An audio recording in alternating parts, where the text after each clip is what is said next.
राम प्रेमी मानस प्रेमी सज्जनों, माता सुमित्रा के चरित्र चित्रण का गोस्वामी तुलसीदास जी ने रामचरितमानस में बड़ा सुंदर वर्णन किया है। माता सुमित्रा, मैया पार्वती ने जिस समय भगवान शंकर से परम कल्याणमयी कथा के बारे में पूछा, कथा जो सकल लोक हितकारी, सोई पूछन चाहे शैले कुमारी। भोलेनाथ बोले, हे उमा, कृष्ण बड़ा उत्तम है। जो कथा संसार का कल्याण करने वाली, वही आप पूछना चाहती हैं। तो इसी के अंतर्गत भोलेनाथ ने मैया पार्वती से कहा, हे देवी, बड़े सौभाग्य की बात है, बड़ा ही सौभाग्य होता है उस मनुष्य का जो मनुष्य प्रभु चर्चा सुनने में अपना मन लगा दे। प्रभु ने कहा कि सुखी मीन जानी रे अगाधा, जिम हरि शरण न एक बाधा। उन्होंने बताया कि राम भजन सोई मुकुति गुसाई, अनिच्छित आवई बरियाई। इसी क्रम में जब भगवान की कथा चल रही थी, राम जन्म के अनेक हेतु बता रहे थे प्रभु, मैया पार्वती के मन में एक विचार उठा, जो माताओं के मन में अधिकतर विचार यही उठा करते हैं। मैया ने पूछा कि हे भोलेनाथ, एक प्रश्न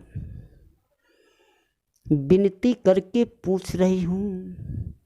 आप बताइए प्रभु कि जिस तरह लक्ष्मण और शत्रुघ्न जैसे पुत्रों की प्राप्ति माता सुमित्रा को हुई, उसी तरह क्या कलयुग की माताओं को लक्ष्मण और शत्रुघ्न जैसे पुत्रों की प्राप्ति नहीं हो सकती है? क्या आपकी रामायण में ऐसा मंत्र नहीं है? भोलेनाथ ने कहा, देवी अवश्य। प्राति सुमित्रा नाम जग ज्योति ले ही सने। भोलेनाथ बोले, हे देवी, प्राति सुमित्रा नाम जग ज्योति ले ही सने, तनय लखन रिपु दमन सम, पावई पति पद प्रेम। बोले प्रियंकर कि हे देवी, प्रातः काल जो देवियाँ इस संसार में मैया सुमित्रा का नाम प्रेम और नियम के साथ लेती हैं, उनको लक्ष्मण और शत्रुघ्न के समान पुत्रों की प्राप्ति होती है और पति के चरणों में प्रेम भी बढ़ जाता है। प्राति सुमित्रा नाम जग ज्योति ले ही सने, तनय लखन रिपु दमन सम, पावहि पति पद प्रेम। वैसे एक बात वेरी इम्पोर्टेंट आई कि राम कीन चाहे सोई होई, करे अन्यथा अस नहीं कोई। फिर भी भगवान राम के चरणों में जब व्यक्ति का प्रेम होता है तो जा परि कृपा राम की होई, ता परि कृपा करही सब कोई। इस तरीके से रामायण की चौपाइयों में, रामायण के छंदों दोहों श्लोकों में किसी प्रकार की शंका नहीं की जा सकती है। वैसे महाराज दशरथ की रानियों की संख्या कहीं 3 से 8 तो कहीं 700 बताई गई है, क्योंकि गोस्वामी तुलसीदास जी ने भी रामचरितमानस में कहा है, सुन शिशुरुदानी परम प्रिय वाणी, संभ्रम चली आई सब रानी। तो कहीं पर 3 से 8 और कहीं पर 700 की बात कही गई है। महारानी कौशल्या जी महारानी कैकेयी सर्वाधिक प्रिय थी। शेष में सुमित्रा जी को ही प्रधानता थी। सुमित्रा जी ने उपेक्षित होकर प्रायः महारानी कौशल्या के समीप रहना ही उचित समझा। वे बड़ी महारानी को ही अधिक मानती थीं। चारों सुकुमारों को रात्रि में सुमित्रा की गोद में ही निद्रा आती थी। सबकी सुख सुविधा कीड़ा का प्रबंधन सुमित्रा माता करती थी।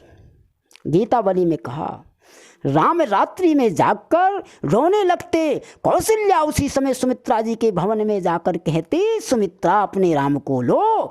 राघव सुमित्रा की गोद में चुपचाप सो जाते। और बड़े होने पर भी प्रभु राम प्रातः उठकर माता पिता को प्रणाम करते।